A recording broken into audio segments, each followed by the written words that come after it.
How about we take a break from pine trees? Let's go clean up a willow that fell down in a backyard. That sounds like fun to me. I'll see you there.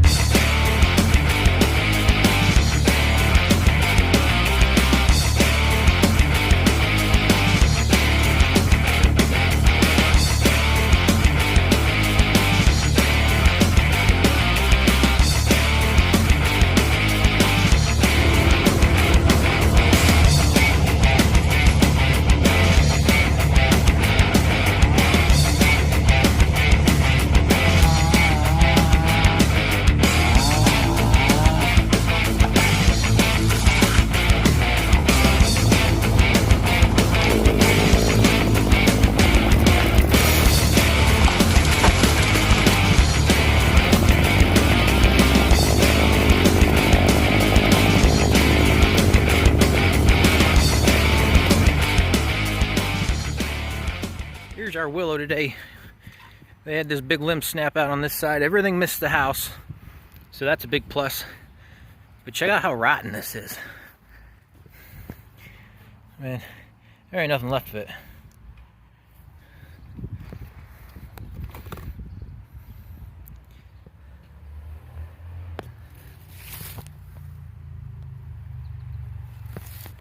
So we're gonna take it out, make it go away.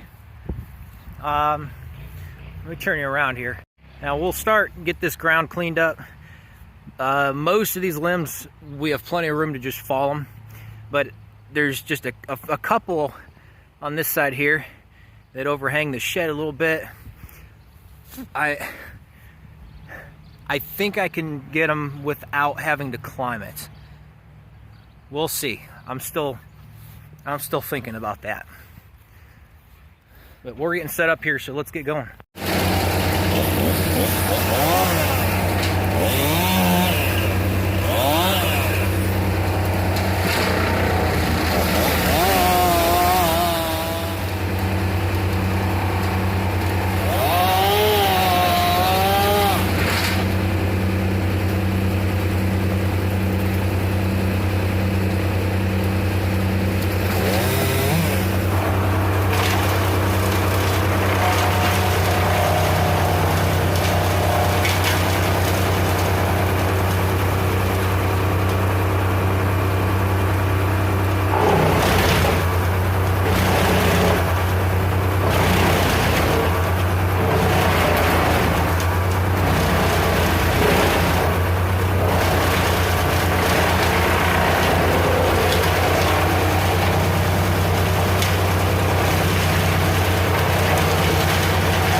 right, YouTube, we got about half of this already down, chipped in, I don't know, 30 minutes. So before I get too far ahead of myself, I've still got all this brush that comes up over this shed. So I think I'm gonna go up there, get them out of there, and then we'll finish bombing this stuff out, and then we'll deal with this big ugly mess.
Truck is jam-packed full of chips, so we have no room for tools, no room for the couple logs we got left, so I have no choice but to go dump this. Unfortunately, I couldn't find a local chip drop, so I got to drive like 10 minutes out of the way, which is alright. I mean, I'll have about a half-hour round trip, which kind of really sucks because we're pushing daylight, you know. But I gotta get this dumped, so we'll see you guys in a little bit. Now, looks like a lot of chips, but it's only 5 yards. Huh. I got Nate over there. He's doing a bunch of cleanup while I was dumping this. Let me get back. See? Oh, shoot. I'm just messing everything up here. Make sure the pins are in. Okay. Let's get to it. Get to it. Let's get to it. All right, YouTube, before it gets any darker, we're done here. I got it marked so I can have my guy come in and grind this stump. It's a big stump, real big. Yard's all cleaned up. I got a few tools to pack up, hook the chipper, and we're out of here. I'm back home, and I gotta show you this, because until you see it, you might not believe it. First up in today's findings, as we was cutting that tree down into a stump, bricks. We found bricks. There goes one chain. Number 2, copper pipe. Cut clean through that. There goes another chain. It gets better. Number 3, we found a steel fence post buried inside that tree. And I hit that one right there. So there goes another chain. Last but not least, a shoe. I don't know how long this thing's been inside that tree, but I recovered a shoe. These were buried in the middle of the tree. If the stump was 5 feet tall, once we got everything out of it and started chopping that out, because it was real rotten, these were in the middle of all of that. Oh, and I hit a nail as well, but I couldn't find the nail. Good day. I guess I got some sharpening to do. Yeehaw. But thank you for watching. Please, if you haven't already, make sure you're subscribed, and I will see you guys in the next one. We're going out Saturday to finish that pine tree job, which will be part 3, because we got rained out on part 2. And then after that, we should be home way before noon. And then we're into 4th of July weekend. So happy birthday, America. And be safe, y'all. Thank you.